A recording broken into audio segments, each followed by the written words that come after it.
राहुल गांधी कबूल नहीं करेंगे, लेकिन इस देश में इंडिया और हिंदुस्तान किसने बनाया? अगर दो तरह के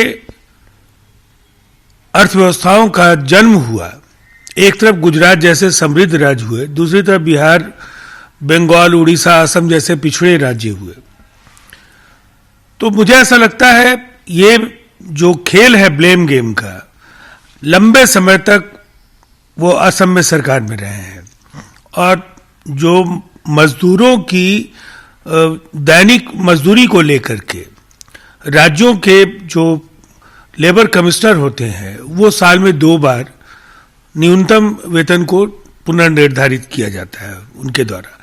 इसीलिए ये कहीं से भी दो राज्यों के बीच का द्वंद्व का मसला नहीं है, ये केवल सियासत का एक नजरिया है उनका। जब भी वो सत्ता में नहीं होते हैं ऐसे सवाल खड़े करते हैं, लेकिन जब उन्हें अवसर मिला वो कभी नहीं कहेंगे कि उन्होंने क्या किया है। इसको लेकर गुजरात के सीएम ने विजय रूपानी ने राहुल गांधी पर हमला बोला है, कहा है कि राहुल गांधी के शब्दों ने उनके और कांग्रेस पार्टी के गुजरातियों के प्रति नफरत को दर्शाता है और धोखा एक तरह से दिया है। गुजरात ऐसी घृणित नफरत को स्वीकार नहीं करेगा, प्रत्येक गुजराती कांग्रेस पार्टी को करारा जवाब देगा। देखिए, असम के टी गार्डन मजदूरों के साथ हम सबों की सहानुभूति जुड़ी है, लेकिन निसंदेह राहुल गांधी की अपरिपक्वता और अनावश्यक टिप्पणियों की वजह से उनकी पार्टी को ये बोझ ढोना पड़ता है। अब गुजरात के चुनाव में जब जाएंगे तो उन्हें गुजराती अस्मिता और गुजराती स्वाभिमान को लेकर के उनकी कही हुई बात का खामियाजा उनको और उनकी पार्टी को भुगतना पड़ेगा। India is becoming the theatre of the observe, यह चिदम्बरम ने कहा। वहीं किसान यूनियन ने दिशा रवि के अरेस्ट पर कंडेम किया है। देखिए, बंगलुरु बेस्ड एनवायरमेंटल एक्टिविस्ट दिशा रवि की गिरफ्तारी को लेकर हम इतना जरूर कह सकते हैं कि एक ख्याति प्राप्त एक्टिविस्ट हैं, लेकिन जब भी कोई ट्विटर हैंडल या कानून की दृष्टि से कोई आपत्तिजनक अगर कोई बात आंदोलन को उकसाने से लेकर या कहीं कोई बात अगर आती है तो निसंदेह पुलिस को यह अधिकार है कि वो एहतियाती कदम उठाए और जिसमें गिरफ्तारी भी शामिल है।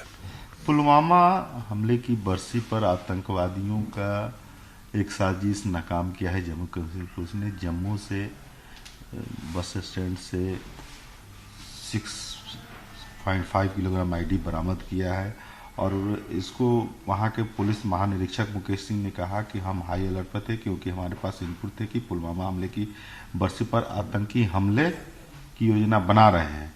कल रात हमने सोहेल नाम के एक व्यक्ति को गिरफ्तार किया है और उसके कब्जे से वो आईडी मिला है और इसके अलावा यह भी एक संकेत आया है कि जो गिरफ्तारी हुई है उसका जो हथियार खरीदा गया है वो बिहार के छपरा से जुड़ा मामला भी आ रहा है। देखिए, अब इसमें जहां भी इसके सूत्र जुड़े होंगे, निश्चित तौर पर केंद्रीय एजेंसी और राज्य पुलिस के बीच समन्वय से इसके संबंध में पूरी जानकारी हासिल हो जाएगी। लेकिन ये जम्मू कश्मीर पुलिस की एक बड़ी कामयाबी है, इसलिए कि 6.5 kg आईडी एक बड़ी मात्रा है विध्वंसक सामग्री के रूप में, जिससे एक बहुत ही बड़े हादसे को अंजाम दिया जा सकता था और निसंदेह पुलवामा की वर्षी पर ये एक संदेश देना चाहते थे आतंकी, लेकिन जम्मू कश्मीर की पुलिस ने निसंदेह ये एक साहसिक कारनामे को अंजाम दिया है। जम्मू कश्मीर के पूर्व सीएम ने आरोप लगाया है कि उमर अब्दुल्ला और उनके पिता फारूक अब्दुल्ला को उनके पारिवारिक घर पे नजरबंद कर दिया गया है। यह बात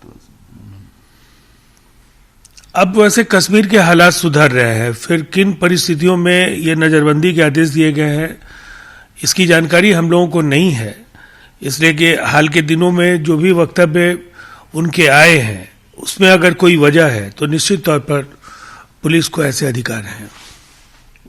एक बार फिर से गैस और पेट्रोल डीजल के दाम बढ़े हैं। ये एक मुश्किल वक्त है, अर्थव्यवस्था लगातार गोते खा रही है। कोरोना संक्रमण के दौर में जिस तरह से इकॉनमी को एक बड़ा आघात लगा है, अंतर्राष्ट्रीय मंदी और फिर भारत में जिस तरह से एक परिस्थिति पैदा हुई है, ये असामान्य जरूर है। अंतर्राष्ट्रीय बाजार की दरों को देखते हुए ये एक बोझ है। केंद्र सरकार को इस दिशा में जरूर प्रयास करना चाहिए कि उपभोक्ताओं को कठिनाई नहीं हो।